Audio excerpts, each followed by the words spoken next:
Hi everyone, welcome to my channel. Today, I want to introduce a novel packed with, at the very beginning of the story, the female protagonist Nora finds herself in a precarious and embarrassing situation. She is trapped in an alley behind a bar, cornered by a mysterious attacker whose blood-stained hand trails over her exposed skin. To make matters worse, Damon's followers come to watch, with looks of disgust and indifference on their faces. Stephanie even stands at the front of the crowd with her signature crooked grin. How will the heroine escape this predicament? And how will she respond to the doubts and criticisms from the crowd? The story starts off with so many conflicts and tensions. So, let's dive into this fascinating story together. Third esquisse, the truth behind the city lights. Nora's heart raced as she found herself trapped against the cold concrete wall of the alley behind the bar. The maimed attacker pressed his body against hers, his bloodied palm trailing her exposed skin. Where do you think you're going? Love, your newfound lover's right before your eyes. He sneered, his breath hot on her neck, as he sucked at the tender flesh of her throat. Oh, as shrieks of protest echoed through the alley, unheard by the ghostly crowd gathered at its entrance. To her horror, she recognized members of Damon's pack among them. Their faces a mixture of disgust and indifference. Stephanie stood at the forefront, her signature crooked grin plastered across her face. A cacophony of whispers assaulted Nora's ears as the attacker continued his assault. Shess the Luna. She can't even defend herself. What will she do to protect us? One voice hissed. Another chimed in. Why Calden the Alpha makes Stephanie the Luna? They know each other so well. The cruel words cut deep, each one a reminder of her perceived inadequacy. I'd rather have Stephanie as Luna than her. At least Stephanie can fight like a warrior. Someone else muttered. These were words Nora had heard before, during her fight with Stephanie and upon her return to the pack. Such statement held a painful truth, spoken by real people with real doubts about her ability to lead. The attacker yanked Nora's head aside, sinking his jagged canines into the scars of Damon's mating mark. Her pain, long suppressed, finally broke free in a heart-wrenching cry that was quickly drowned out by the chorus of whispers. Nora! Nora! Nora! Nora jolted awake, shooting upright in bed. The sheets dangled around her waist as cold sweat beaded on her forehead and neck, mixing with salty tears. Her breathing came in ragged gasps, her mind reeling from the vivid nightmare hay. It was nothing. Just a nightmare. Breathe. Deep breaths. Damon's authoritative voice cut through her panic. He shifted closer, his protective instinct kicking in as he tilted her face towards his.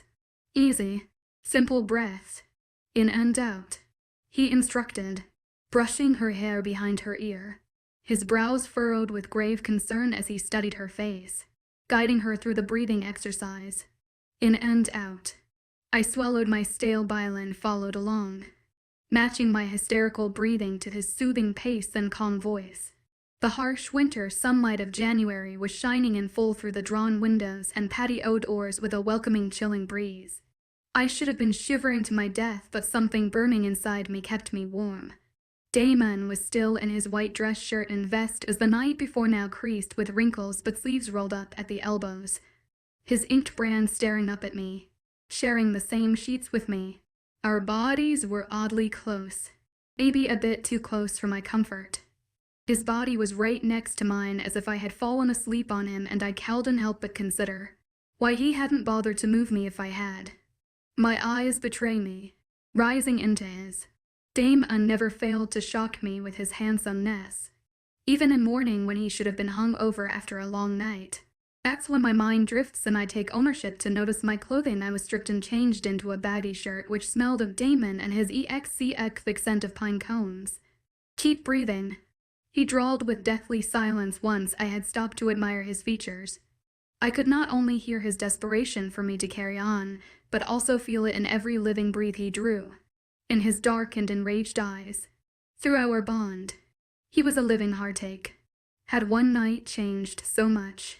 The thought rose back, the bile I had somehow managed to choke down, back into my mouth, and I tore away the sheets and ran off the bed, stepping off the sides of the bed and nearly colliding with the floor and between the final steps with my trembling legs, in the direction of the washroom.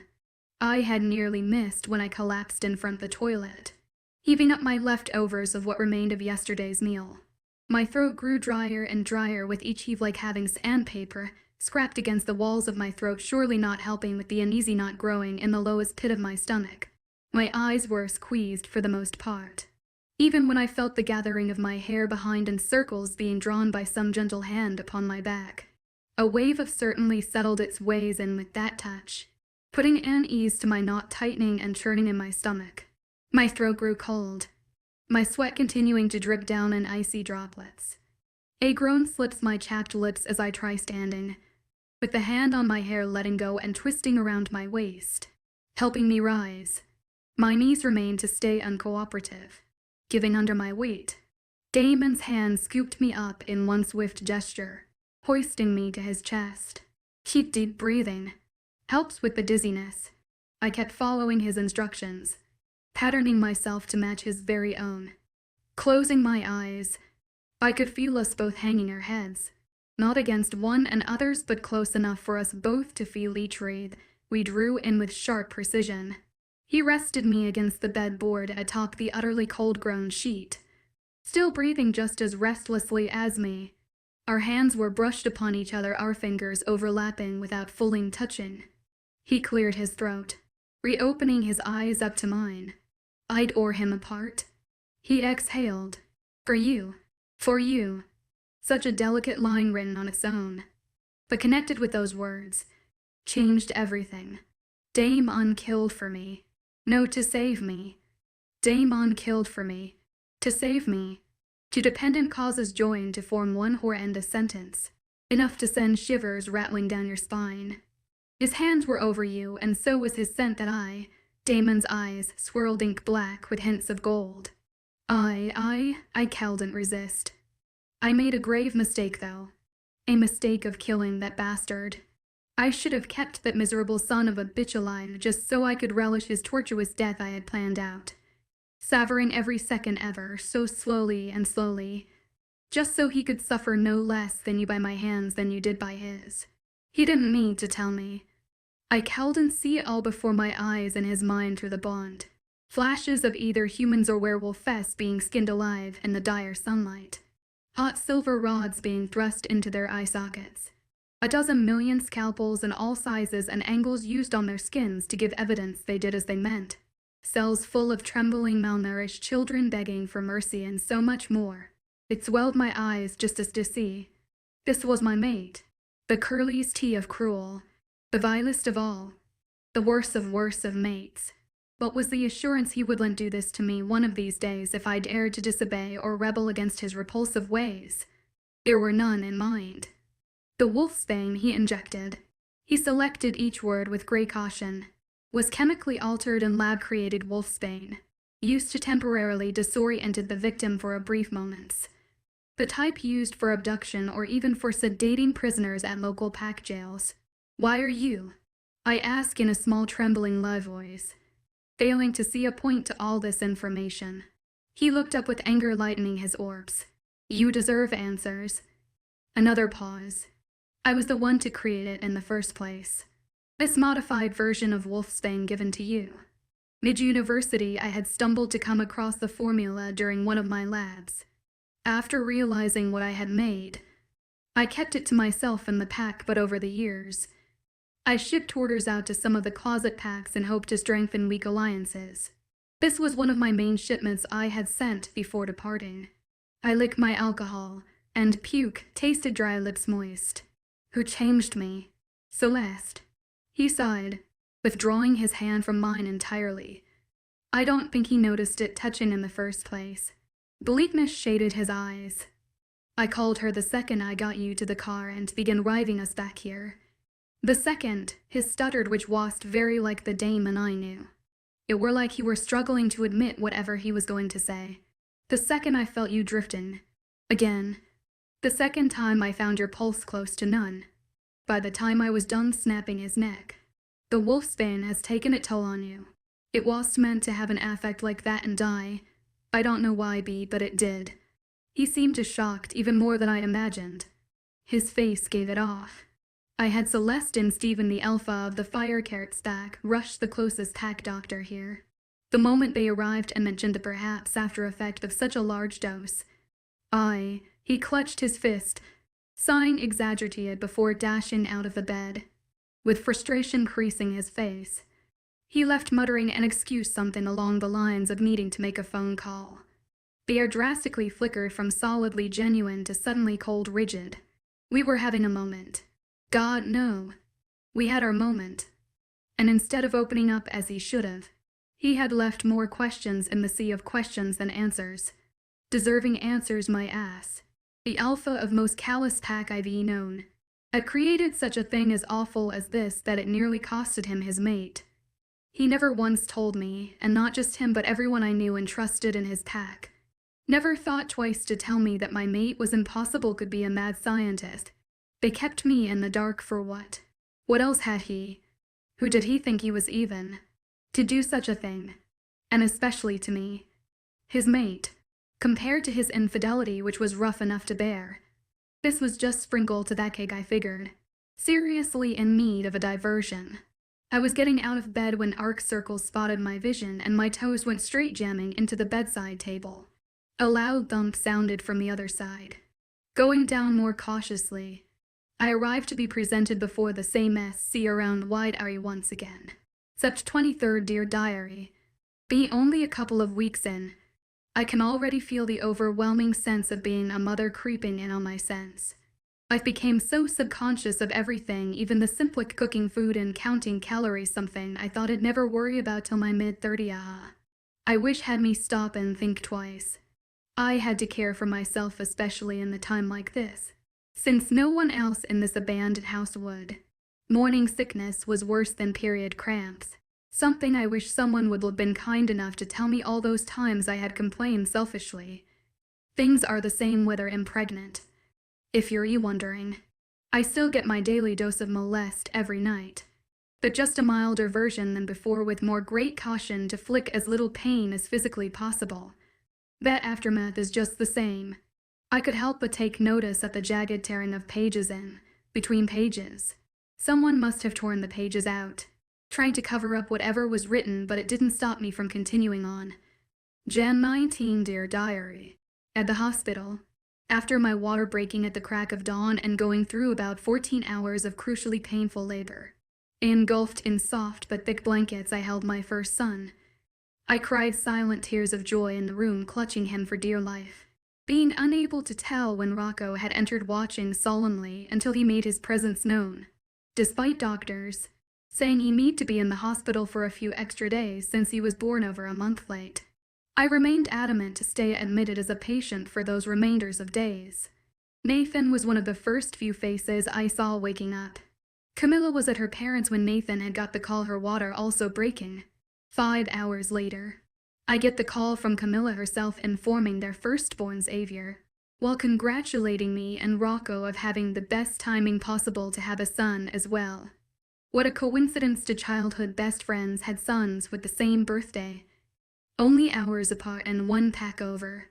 Now no less than an hour ago, I proclaimed our son's name as Damon to Rocco, who didn't question it, but rather declared it publicly.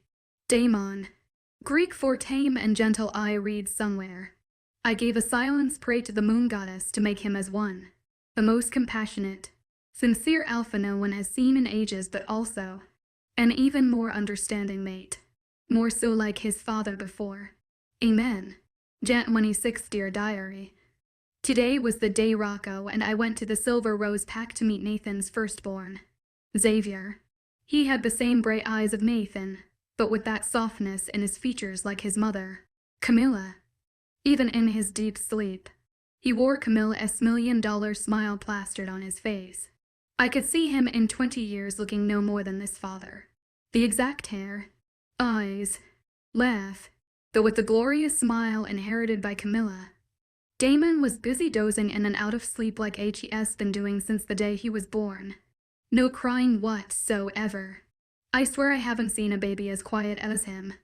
He hardly ever cried, and when even he did, he was to be sure to do when Rocco waltzed around and it were us to only. I couldn't quite understand him for acting like this, but it's maybe cause I've taking this mother thing too seriously. July 27th, Dear Diary. Nathan and Camilla came today without Xavier, carrying some more good tiding. They were now expecting twins.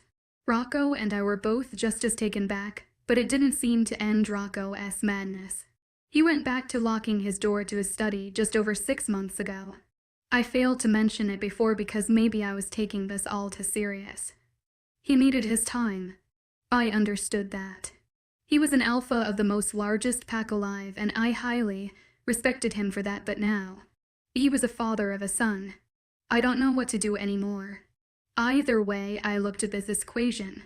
I saw jagged twists and turns, outnumbered dens leading to different aspects I hadn't considered before, and I just don't know anymore what's right and wrong. Damon had me mostly occupied. Feeding, changing, burping. Sleeping him was a full chore for a 17-year-old new mother like me, and without support was worse. Oh yeah, my birthday went by too. Like always. It was a quiet one though.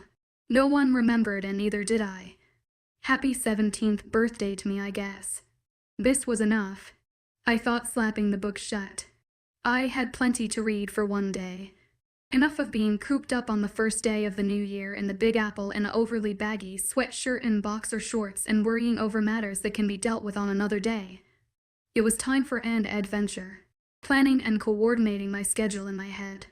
I stood before the mirror an hour later, freshly showered, light neutral makeup and hair done up in a messy side bun, wearing a floor-length black maxi skirt and loose but not baggy, light gray sweater, the sleeves pushed up to elbows, with my roomy black leather duffel bag, which I mainly used in carrying books, strung at my side.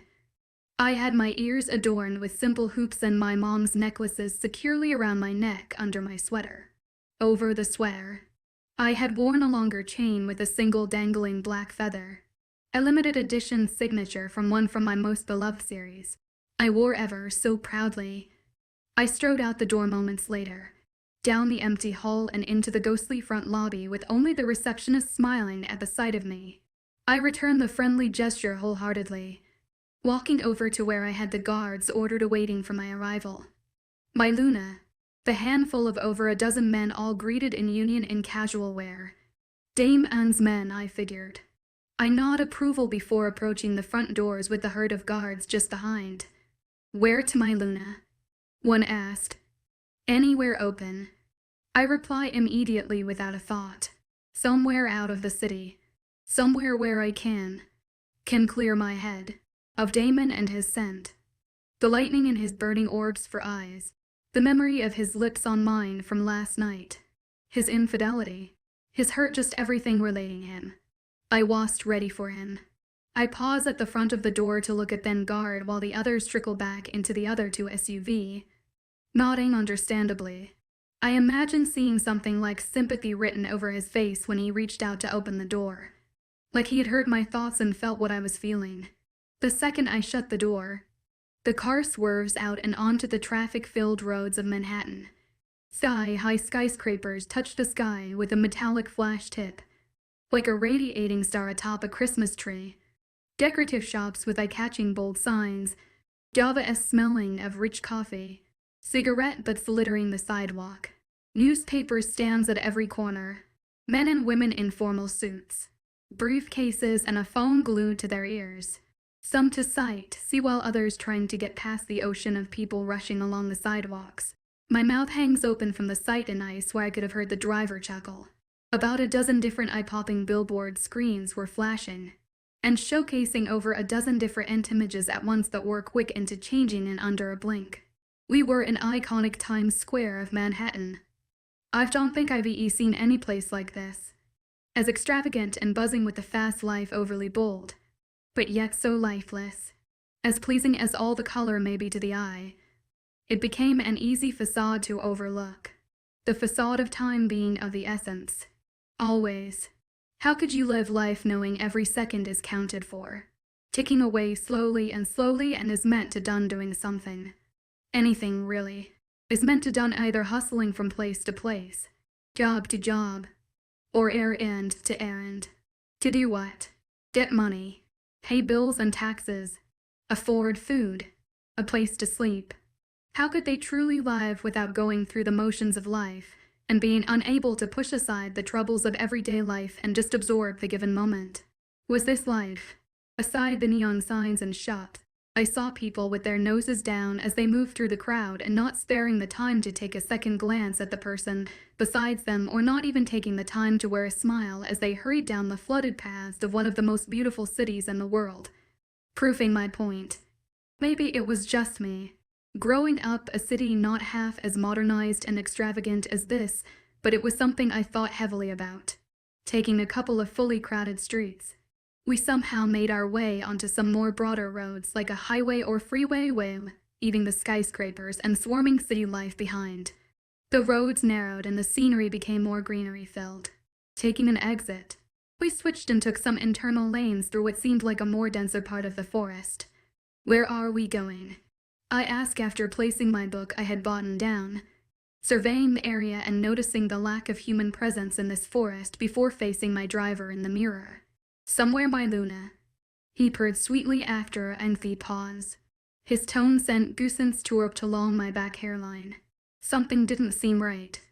The other two SUVs were missing, as in were vanished entirely.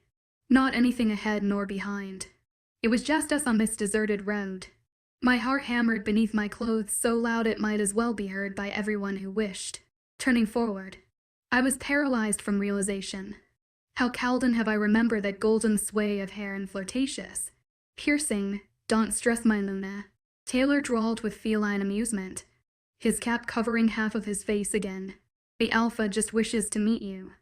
I sucked in a sharp gasp, my hand going cover my bag straps discreetly figuring my escape plan. Which Alpha? Does it matter? Either way, the Alpha's been wanting to meet you for some time. Especially since you and your Alpha daddy slaughtered and burned alive his men during In the Forest twice and during the party. Something sparked in his eyes at the mention of the forest. I didn't burn them, I said softly, daring to meet his face. The memory's still a fresh living nightmare in my mind, a salted wound on my flesh to bear for life. I didn't burn your brother. I remembered seeing Taylor's younger version in the group of prisoners Damon had burned alive. One of the youngest in the troop. He Calden have been then 3 years younger than Taylor, with the same boyish features and golden glint in the eyes whenever the light was reflected. I didn't burn them, nor did I sit still when they were. Instead, I was the one trying to save them all. I heard those screams. Not only Yuri brothers, but also of the others begging on their torn knees for their merc. Shut up. Just shut up. You were there, watching your alpha mate douse them and probably severing at the sight of them at your feet, begging like dogs ready for slaughter. I take a moment of silence. You didn't need to provide him the truth, to defend yourself to him or prove anything. You tried and you know you did. June consoled. Burn in hell with your alpha. Taking in all the strength I could muster in that moment.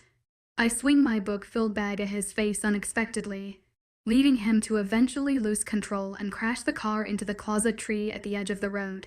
The airbags explode, and while cushioning my fall into the back of the seat, I yank open the door, nearly tripping on my way out because of my stupid decisions of wearing a full-length skirt. Not sparing a second glance back to see if Taylor were following or not, I dashed back the way we came, going along the trail of trees closet to the road with the intention to flag down any car in sight.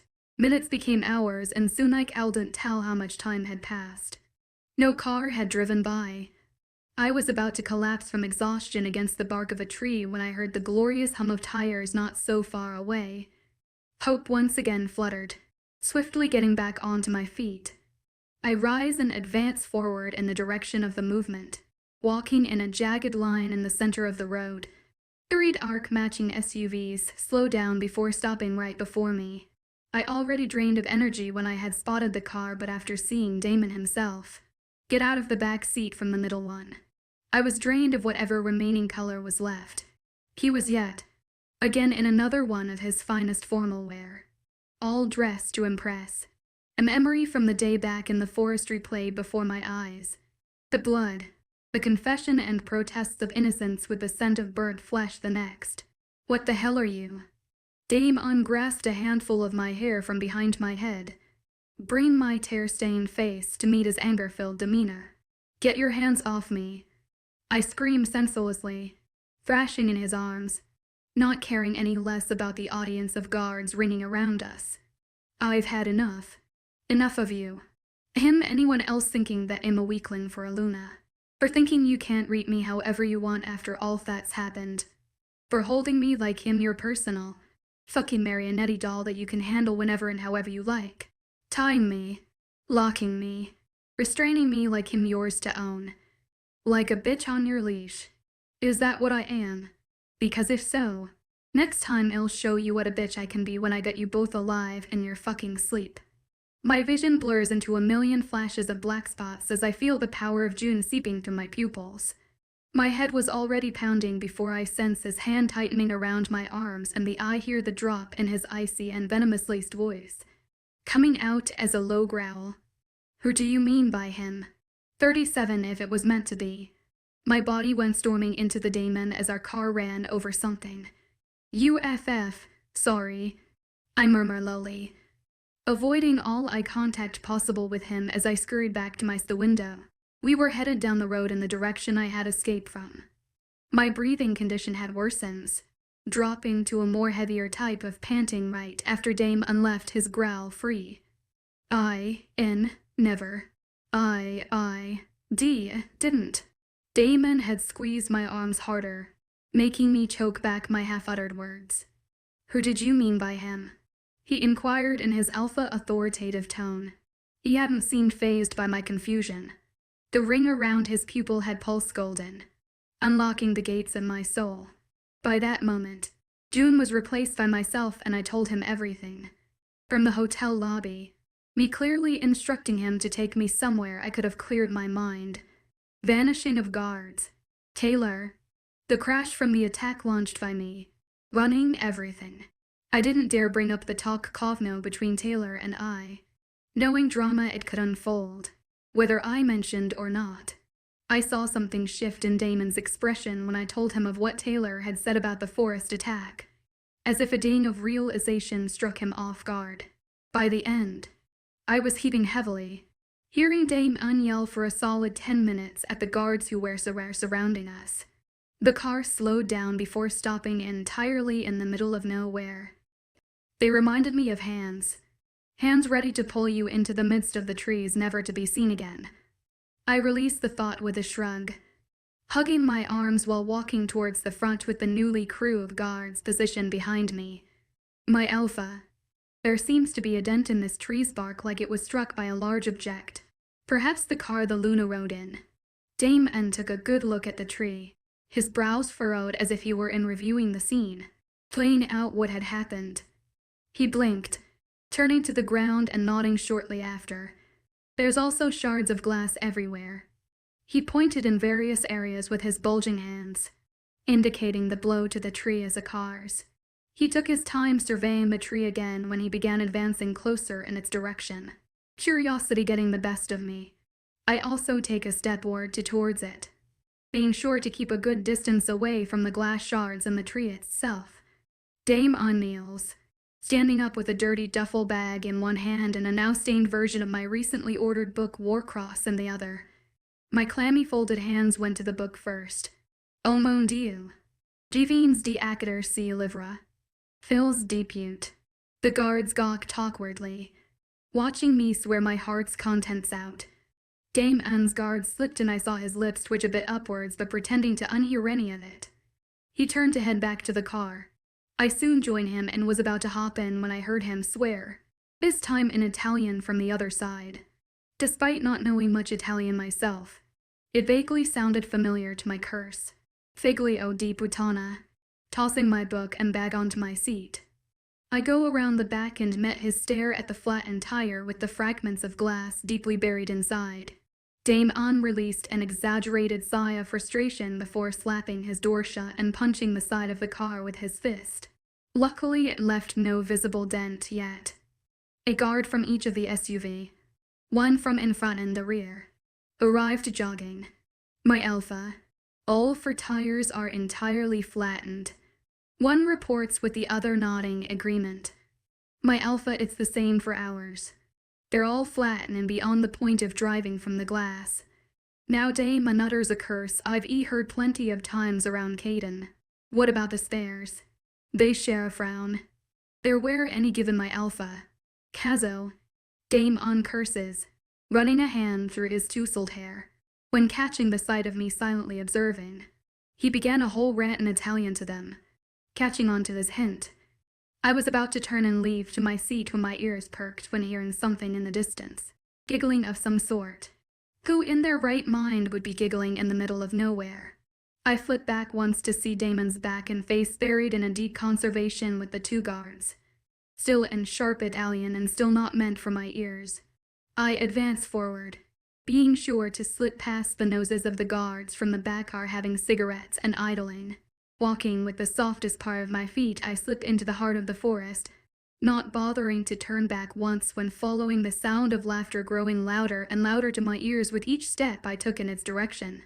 Thank the gods for giving me the sense to wear Converses instead of flats or sandals, or else I would have died from the sight of all the spiders I saw in the bushes. I walked and walked, munching on some harmless berries I found growing a bush containing dozens while trying to hop from rock and rock.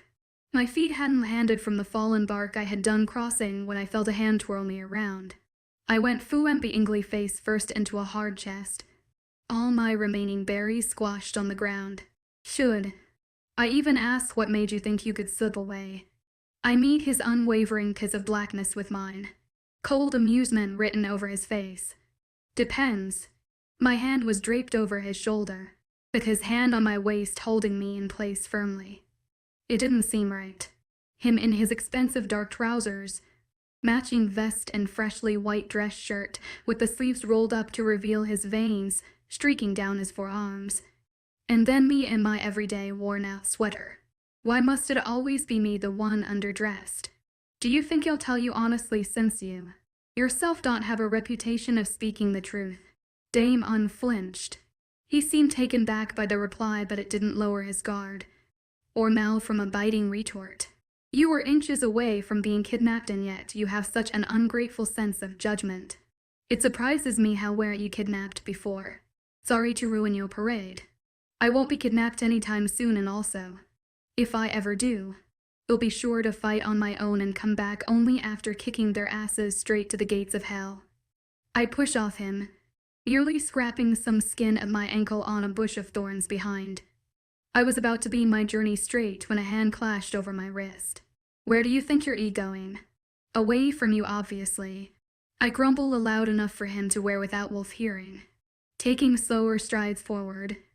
I need a thickly bristled hedge, not just any wild hedge, but this one I observed had been trimmed and oddly well taken care of to be any wild hedge. Damon had also noticed my observation, appearing at my side with his keen eyes studying every possible corner. I tried pushing aside the loose stands, burying my hands deeper in order to create a looser and looser opening just enough for a body, or my own body, to slip by, shoving my shoulder in first. The rest of my body seemed to be sucked in by some mysterious force, landing on my hands and knees atop earthen floor. The strike of plummeting body on my back enough for impact to crack if I were a human made me dive face first into the grass. Ouch. Damon's hair was rustled over his face covered with the fresh morning dew. I slapped his arm in a very lousy effort, making his scowl-ridden face land on mine. He was about to give a retort when another voice crossed his words. The hang. Above us stood a beautiful young lady, in an elegant gray ceremonial type of robe, with cascading black locks that appeared brown in the sunlight. She wasn't that much older than I supposed, but again, the wrinkles in her face told me otherwise. Alpha. Luna. How may I help you? How rogue. Damon spat, already risen to his feet and accusing eyes sharp on the lady. But the lady kept her focus on me while assisting me up with a hand unlike my charming mate. You're a rogue. She didn't hesitate. You're not wrong, Alpha. I was one and I won't deny being one, I assure you. I am no more. I haven't been for a while.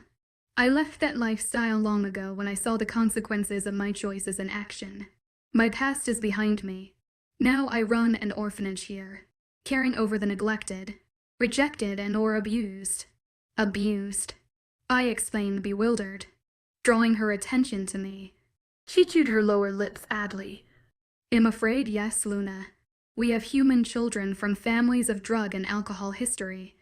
Werewolf pups from lower ranks, mothers who were molested by the higher ranks.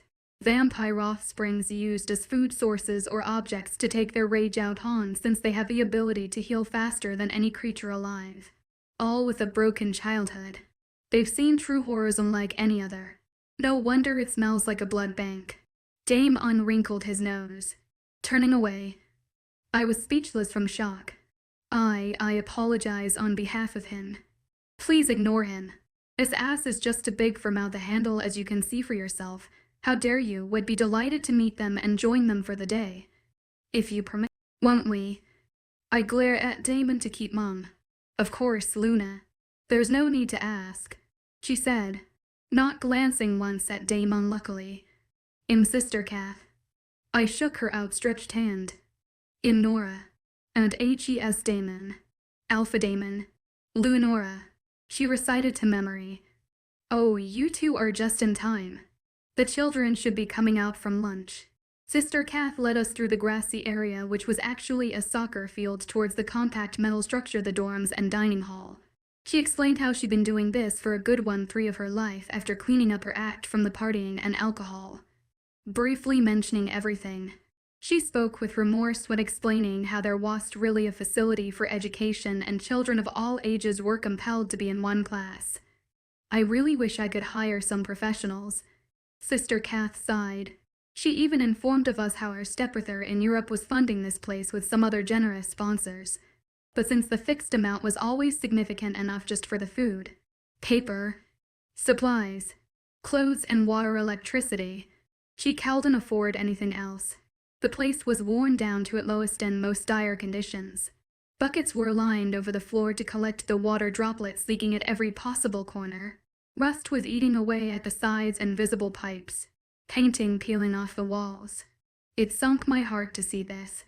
Sister Kath was managing, or more struggling on how she worded it, and how I previewed it, to teach and mother all 115 orphans, calling them by their names as we pasted a few in the halls, mostly the human ones. Please excuse me, Alpha Luna. She excused herself when a shy vampire boy no older than 4 approached us sprinting. Following the timid boy, he led her down another series of hallway towards the dorms. What to want to achieve? What do you want to achieve by doing all this? Damon questioned gravely, crossing his arms. By acting all generous. By coming here and asking to meet them. Spend time with them. Don't get me wrong. You definitely seem and look, gesturing to the outfit, like the person who would spend her weekends mothering orphans. Acting all friendly and caring, and someone who wouldn't think twice before donating her entire wealth to a place like this. But my question here is, what do you get from doing all this charity work? What did I get from doing this? It takes a while for the reply to form, piecing together the right words. Maybe. I clear my throat and looking down below the floor to see the children playing in the playground beneath, all smiling while chattering away and full of innocence. Maybe. I just want to help and perhaps teach some of them. Help them in seeing a world of good and betterment beyond this rusty old structure. Inspire some young mind to do some good in this world of darkness and corruption we'd created for ourselves. A world we've created in which where money, wealth is weighted more than a precious life. A world where creativity and individuality is compromised in order to guarantee one's success. Help preserve that young innocence and humanity within that we all had once as kids but lost somewhere on the path growing up. Teach them faith still remains in humanity, especially after seeing all the cruelty of people in today's modernized world with their own eyes. To show it's not over. That so much is good is left to be done. That's it's not over. Not yet, it isn't. Silence fell upon us as we watched the children scurry from one end to other while playing tag with one another. No division of race, age, gender. Sister Kath had taught them well. They were a family composed of different notes to form one harmonized melody, all their own notes, but together a script for harmony and balancing one another. slipping my hand over the railing. I run my heel around and down the stairway, walking slowly towards an ancient-looking arching tree planted just beside the sandbox and playground. What a family. An Asian girl with pigtails who was too short and struggling to reach the seat of the swings was being assisted by an older boy with dark olive skin. By the slide was an older girl with a torn-eyed jaw, covering her right eye, assisting the children up, many thanking her on their way up. There were many more children with missing limbs and facial defects, but it didn't seem to affect them in any way. Only if this world had more adults as mature as these kids. I was so engrossed in my thoughts I couldn't tell reality apart my mind. Well, not until a tug came from below. A girl dressed in a floral long-sleeve dress, warm tan-like skin with either natural or not auburn streaking her black's roots. "Can you help me open my paint bottle, pretty please?" She was missing one of her front teeth, making her voice very squeaky. "Of course," I replied, taking the bottle, mewing before taking a seat down on both knees. "What's your name?" "Stacy," she whispered, her auburn hair blowing from her bronze eyes. A snort from behind. "Sounds like a stripper's name."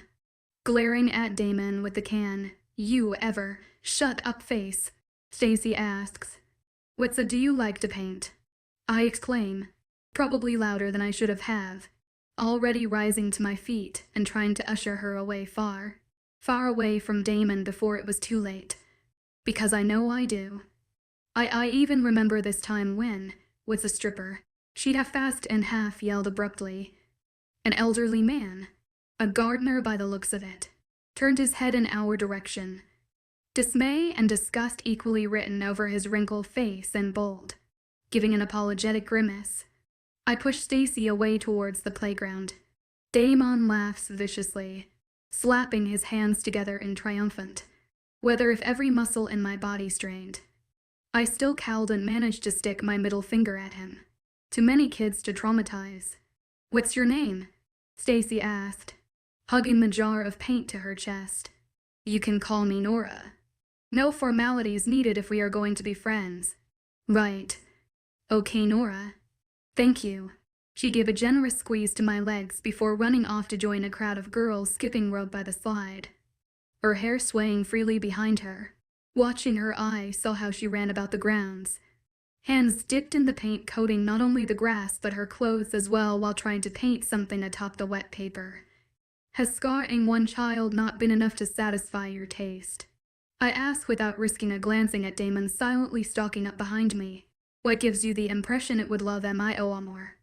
Damon asked, meeting my annoyed glance with hands in his pants pocket. "Stop calling me that." I spat, clutching the folds of my skirt. "What's wrong with it?" He threaded coolly as if it were hardly anything of concern. "I figured by now you would have grown accustomed. Excuse me, mister." "Excuse me, mister." A thin boy waved below, halting Damon. His hair was a ruffle of black with his eyes shining a heavy obsidian. He wore a deep blue flannel with simple jeans both a size too big for his age. "Can you help me get my kite from the tree?" We turned to the heavily slouching branches of the old tree to see the edge of Silverton reflecting back from one of the very top. Of course. I moved closer to the front, examining each branch to see it were sturdy enough to hold a 130-pound of a 16-year-old werewolf. "What in the world are you thinking?" I pretend to unhear his rhetorical question, taking a leap from the ground onto a low-dipping branch. It was no farther than a meter from the ground, but thick enough to start off on. Taking my hand and unfolding it around another branch, I keep my head higher as I advance closer and closer towards the kite. A mild breeze blew past my skirt's hem, sending a chilling sensation against my bare thighs. Bad day for tree climbing. No more than an arm's distance away. I grabbed onto a weak twig for the sole intention of regaining my balance alone when it snaps before falling below. Hearing a sharp gasp, I also catch. "Nora, look down where you're standing." Didn't mean to. The sound of my weight crashing on top the arms of the tree was enough to guess what came next. I lunged forward, my fingers tangling in a string of ribbons before the final snap and I go crashing down. My blow earns me a trip face forward with Damon as my cushion landing on earth and ground, with his head thumping back and him grumbling in pain. My head lands on his with my hair creating a curtain for us. My hand was shoved against his chest, preventing him from moving beneath me. Sorry. My voice quivers more than I wish that to. He groans once more in response with an addition of another unknown curse in Italian. Thank you. Thank you. Thank you. The boy went to the kite, snuggling it to his chest, eyes gleaming with delight. Welcome. I moaned groggily before rolling over onto my back, laying side to side with Damon on the freck KLY grass. He likes Tacy. Disappeared into his group of friends at the playground and seaman and heard off. I wince at the soreness from the impact as my back presses against the cold dew, shutting my eyes to the blissfully silence. Damon asks, "You don't use your mind often now, do you? Who told you go climbing a tree while wearing a skirt? Was like you were going something without me asking. Might as well done it on my own if I were to, which I did." I reopened my eyelids but remained laying. Damon was seated upright. His elbows rested on his knees and dangling inwards. "What if something were to have happened to you up here?" he asked hesitantly, but as a possibility nevertheless. I think about it for a moment, looking the cloudless sky open above. Not about what he asked of me, but rather the thought behind of asking. Damon wouldn't have cared for me even it were the last resort. HES proved that back in the forest with backers the day of the picnic. But what if could it be possible he does care but doesn't know how to show it? Or either. He doesn't chooses not to for some Damon, typical reason. I'd believe the latter. He definitively cares enough he doesn't want me dead or harmed, or why else would he save my ass back in the alleyway from being raped? It's not like he prefers saving damsels in distress or even the thought of helping. Anything can happen at any time, but it shouldn't limit us to the possibility of tomorrow. So what if something were to happen to me up here? You wouldn't have left me. He was about to open his mouth to reply when he shut it whole, resting my forearm over my forehead to cover the sting of the sunlight roasting my face. My eyelids flutter close once more, focusing more on my every breath my lungs drew. I tried ozing off, but sleep never comes. So I focused more on the way my lungs drew in the icy oxygen and came out as a misty cloud through my nose. I must have so absorbed in basking the icy sunlight. I couldn't tell when Damon had left until the silence grew oddly uncomfortable and I rose to find him missing. Gone for a cigarette, most likely, June suggested with high levels of loathor. I sucked my breath from the sight. It Calden had been. My eyes must have become too disoriented from the sun's ray for me to be showing me what I'm seeing. Sounds about right. But how, or he could be spending time with the orphans. There Damon was, forgotten at his alpha duties. The callous and vile ways of his heartless alpha charades behind him, with him now exposing his truthful self. Seeing him as he was right now led my heart to thrum, and my jaw was left hanging enough for a wasp's nest to fly in. He had a child in both his arms, a girl with pigtails, and a boy with an amputated left leg, with the rest of the younger one's greasy palms gnawing at the finest fabric of his trousers. He smiled. No smug grin, flirtatious smirk, an actual genuine smile. As in that cute, quirky boyish smile I've see in my dreams. And no, I'll have you know I don't dream of Damon. Often. Never have I thought HED be capable of such a thing in real life. The glint in his eyes reflecting more than they told in his laugh. Oh my God. Being so rich. Leathery. Husky and soulful all at once. It struck me hard and slipped a laugh from my awe-struck lips. I never thought how life could be as an orphan. To live without assurance, without one's support or defense, or to even simply love. All my existence. I had my brothers and their mates their hand ready to back me along with their pack, but Damon, he had his own back to him up a pack where he himself led. No one else. He felt these kids' loneliness call out to his. HES been in their feet. He knows how sympathize. He knows it all. I had the blessing of having siblings, but he didn't. I was his family now. I like it or not. In the end, it was going to be him and I. You could change him. People have been saying HES changing. Leela told once me when we first met. Maybe now he was and I was the one doing so. Just like meant to be. 38 The deliberate move. After bidding farewell to Sister Kath and all the orphans, We reached back to the car and drove home in silence, although we refused to exchange a word with each other of that trip. Doesn't mean I was thinking heavily about it. Instead I was attempting to make meaning of it all. We reached the suite by nightfall, never making it to where Damon was meant to be, but never once did he bring it up. We reached to the suite. I used the washroom first while Damon was making some calls. My eyes grew heavy, and before I knew it I had fallen asleep to an empty bed. Next morning, Damon had vanished like always, Celeste replacing his spot when I awoke. We packed in silent, and within the next 30 minutes I was on the flight back home. Damon met me and my herd of guards at the check-in counter, and together in pin-drop silence we boarded the flight, being sure to grab some coffee beforehand. Almost 10 hours after I hear his voice, and that's for asking me for my coffee preference. We boarded, and I was not surprised to find him as my flight passenger. Hours later we make it at the airport to be greeted by Caden and his cigarette fumes along his indifferent herd of security. "Happy New Year to you, brother." "Brother." I react instantly, drawing both their heads in my direction while trying not to wrinkle my face from the horrid stench reeking off Caden. "Not by blood exactly," Damon says for a first. I had to say, no matter the month, Damon remained to faze me every single time. The gray sheet of cloud over the sky seemed to match oddly well with his bad boy. Black leather jacket over matching steel gray shirt and worn jeans. We've had each other's backs for so long. We're no less than brothers. Caden acknowledged with Damon's hint of approval. Enough chatter now. We having more pressing issues pending, brother. They can wait, Damon replied smoothly, snapping his fingers.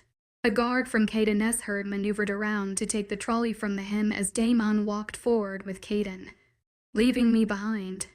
"What's the hurry?"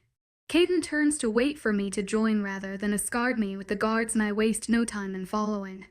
Even with my woolen beanie, scarf, matching gloves, and heavy trench coat, I was trembling from the early morning coldness. Believe me when I say I wish for the exact same, but unfortunately it may be better if you were to take action now before things rise out of hand, he says to Damon, leading us out to the long line of SUVs. "What is it?" Damon halts by the foot of the car with his hands folded in his pockets like always. He raises an eyebrow at me scurrying behind Caden before looking for answer at Caden. I rather say in the car than here, and as far as it goes for Nora darling on accompanying us. Trust me, she'll want to hear this. Damon doesn't argue, but gives one final nod at me and takes a seat in the back while leaving the door one for me on his way in. "After you." Caden ushers me in before slamming the door shut behind him. He takes the driver's seat and spares no time in leading us onwards. We were out the airport, and on the highway by the time he began explaining. "So while you two were rendezvousing in New York for the New Year's, things here were beginning to worsen. I managed to keep to the low until now, but God knows how much longer it will." "What the hell are you saying, Caden?" Damon said infuriatingly, refusing to look up from his phone screen. "If you can't hear yourself, let me be the one to inform you that you're sounding awfully vague to be making any sense." Caden turned, taking up an exit and emerging into some internal lanes with heavy evergreen forestry. "Damon," Caden said with agony through gritted teeth as if it were burning him to contain it to himself. "The pack's demanding you hold the Commonwealth game soon." Actually, as in today, soon. Damon's back stiffened and an orb of anger lit his raging eyes. Hints of golden were to be seen even. His hands were balled up into fist over his jeans, and I could have sworn to hearing his phone crack in one of his fists. The pack. Who even told them? They Calden have known about it on their own. Yes, the pack, Damon. As in our very own pack. And as far as it is for your hunch about someone tipping it off to them, again you're correct. Stephanie was one to suggest it, and the other STRon's head followed. I managed to make her understand to keep it aside. To not mention a word of it to the pack, but somehow, word got out, she said. Caden said, rolling in eyes. "Chef's in your meeting hall as of right now." Caden led the SUV speeding in the gates and towards the entrance of the place, now my home. Game Ed bolted out his door before the car's engine could be killed and went racing upward and onwards to the house, leaving me and Caden to speed jog on his trail. Caden, what's with all Commonwealth games as enraging Damon? What is the Commonwealth game even? We lowered our pace to a mild speed walk as we approached the flight of stairs. He sighed. It's called the Commonwealth game with the intention that it's anyone game. These ranks we use aren't fixed. Well, at least not during the game and after. They become a sort of chess game during this period. You can say, regardless of the position, anyone who can play the right move can win the endgame. This essentially means Commonwealth for anyone to gain a hold of. We were approaching the end of the stairs with no Damon in sight. Now the Commonwealth game, though, are a bit complicated to understand, so listen carefully. Essentially all it really is a gigantic wrestling match. Pauses with a grimace, with no rules or referees to constrain you as you fight to death, or even a fight to the first one standing and not bleeding to their death sort of fight with one another for the Alpha and Luna position. My blood runs, I scold, and my heart pains to beat. Fight. First one, not bleeding to death. Caden takes down a hall opposite the bedrooms and to the end of the hallway where he rolls apart the sliding door.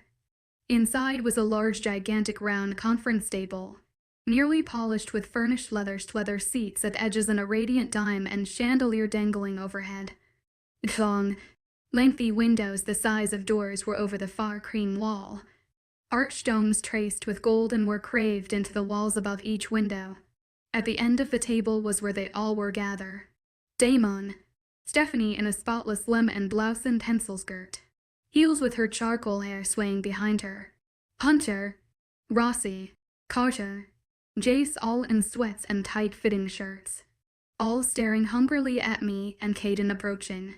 Walking slower than ever I follow Caden, feeling ever so grateful for his broad shoulders for one. You can't mislead the pack into wanting the Commonwealth game behind our backs. You never once thought to run it by me or Caden. Damon was heads-on with Stephanie, who seemed to have bit too calm to not have practiced what to say beforehand. What's the point? You've had your mate for quite some time, and I haven't seen you planning it now, have I? Her icy, sincere-sounding tone made me want to retch. Besides, it's not like you need any time to train, since the objective is to test our dynamic Alpha, Luna couple. The game should have been held the day after the meeting your mate, so that makes it okay to hold it for today evening. They literally haven't been off a flight for an hour yet, and you want them to go fight their asses off with everyone, male or female, who challenges their authority. Caden exclaims, "It's not fair for the Luna especially. She doesn't know anything that's happening." Hunter defended, "Good. One person I can't trust between caption control freak and Mr. I'm too drunk to give a fuck." Stephanie, Damon growls dangerously, allowing a moment of silence. "You're threading on a very thin line here. Be wise. Reconsider, but don't do this. Forgive me, my Alpha." She inclined her head without reluctance, keeping up her sincere-sounding tone. "But what's tradition will remain tradition and be carried out as one. I find all the other committee heads find this a reasonable and valid point worthy mentioning." Jace, Rossi, Carter all nod their heads in a shared agreement. "Well, I should begin the preparations and inform the pack of this joyous occasion." Stephanie turns from looking at them to looking disappointingly at Damon. She slows down just enough for me catch her lowly whispered words. "Beat that, Luna. This is just bullshit. If she weren't to leave, I would have risen that metal candle stand aside the wall and thrown it not only at her smug bitchy face cracking her nose into threes, but at her legs before reconstructing her body into an origami and blazing it up into a bonfire, leaving with a generous smack of the door." Stephanie was gone. "For now. Damon, please." He rushed out. Dace began. "I admit no one likes Stephanie, and we hate to agree with her, but she had a point here. It's only tradition when an Alpha finds his mate. He needs to hold them Commonwealth game as soon as possible before people begin questioning him. You know how much it means for the pack for a chance to obtain such a title." Antonio commented, "As a matter of fact, since when did Stephanie start having sex with you to make you on her side?" Caden retorted bitterly at Antonio, tilting his head in consideration. Enough. Damon slams his fist onto the tabletop. The impact of the fist alone was enough to tremble the chandelier. Everyone seemed to have been staggered a step from their enraged alpha, all except for me, who stood perfectly where I stood. Fine. If that's what you all want, then fine. This evening, we will hold the Commonwealth game and see for ourselves who has the balls to test an alpha. It's good to have you back, my Luna, Hunter said, assisting my bags up into the room. Thank you, Hunter. Trust me when I say you're one of the best things that happened to this place, and that makes it 10 times easier to come back here. I reply softly, sitting on the bed. He gave a lopsided smile, dropping the bag from over his shoulder to the ground with a loud thump. I'm always here if you need anything, my Luna. He'll be back later to help explain the whole game situation more clearer but immediate at the moment. Here's my number. Call me for anything, and please, I mean for literally anything. I caught the signal, and it brings a bright smile to think. Thank you, Hunter. With the note pinned on the dresser, he laughed. Nothing better to do. I fetch out the grungy old diary I had left off in New York. Nothing like reading some dead person diary before getting your ass beaten in front of the whole pack. I mutter to no one in particular, running my fingers over the several torn pages. I adjust back, resting lazily against the headboard. Jan 19th, dear diary. I can't believe a year's already came and gone. It feels like yesterday I was recovering from my countless hours of labors, laying in bed with Dame unwrapped under layers of the finest of blankets in the security of my arms. And now, here he was, using his chubby fingers to grasp onto anything to help in walking. Back then, I clearly remembered him being not even long as my forearm. Now HES as tall as my knees. Maybe it's just my small figure making him seem so, I can't help it. My baby's 1 year old today. I haven't been this happy in ages. It feels good to be, though. If only I could be every day. If today wasn't good enough. Damon finally learned to say Dada. When Rocco heard, I could tell he was beyond delighted behind those frigid eyes he kept to himself. He just never said so, and perhaps that's what hurt me more. His facial expressions seemed to hurt me than his actions these days. For Damon's party I brought him this gigantic, round Paw Patrol cake with toys of each pup. Damon was so tempted by the sight of his new toys, he hardly touched his cake. I mean, he definitively touched it, causing a big enough of a mess that he needed another bathe by the end of it. I let him, though.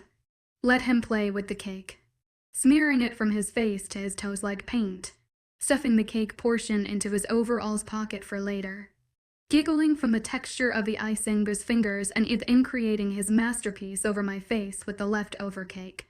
Since it was the two of us, there was plenty of different color frostings to choice from, and no one's to stop us, mother, son, from being kids together. I couldn't help but think about the wish Damon would have made. Even for a baby. He paid close attention when explaining the candle part to him, staring hard at the candle for a long time before eventually blowing them out. He probably wished the exact same thing I was during the entire thing. If it could have been 3 rather than 2 of us. He found Nathan and Camilla's present a 24 set of different rubber ducks just as enjoyable as the toys from the cake. HES currently in the tub, chomping on the leader duck's head quite fondly. My laugh couldn't be resisted at this point. Imagining Damon as a toddler, but without clothes in a tub full of water, biting off the commander rubber duck's head was something I'd never anticipate, even for a half-toothless baby. Damon always struck me as the type of child to laugh at the sight of people burning in a cauldron of fire or exploding up as fireworks, to cry at the sight of his baby rattle. Gant 21st dear diary. I know I made a vow to never write about my pain again, to never store physical evidence of my torment for me to remember, but today was worse. Worse than ever has been. It hasn't been this painful and personal from the time we were trying to get pregnant with Damon. Oh my gracious. I just realized. What if Rocco was indeed trying to have a second child? I couldn't. I just couldn't.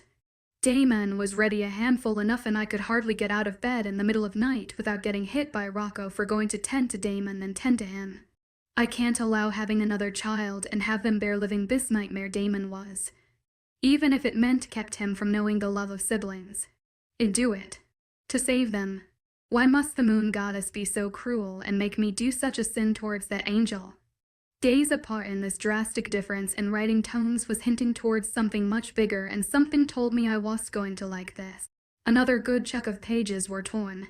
Jan 19th, Dear Diary. Another year added to Damon's life already. I still can't believe Damon's been in my life for the whole years now, and there isn't a day I regretted having him. Life without him seems so blanched and stale. I can't imagine days going on without him. He was all I had and still have to this day. This year, even Nathan and Camilla decided to pitch in the celebrations with us. Rocco created some excuse from the tip of his tongue and left right on the day of his son's birthday. Even Nathan's explaining went futile against Rocco's stubbornness to go. Not only this, but Camilla came this close to finding out about Rocco and me and what went on at night. She spotted the scratch wound at my neck that had begun bleeding again and smearing of concealer over bruising around my arms, but even putting it off. I knew from the look in her eyes she wouldn't leave it at this. I ended up avoided to her the entire night. The last person I had trust in and now gone because I chose so. I've never hated my existence more than I do today.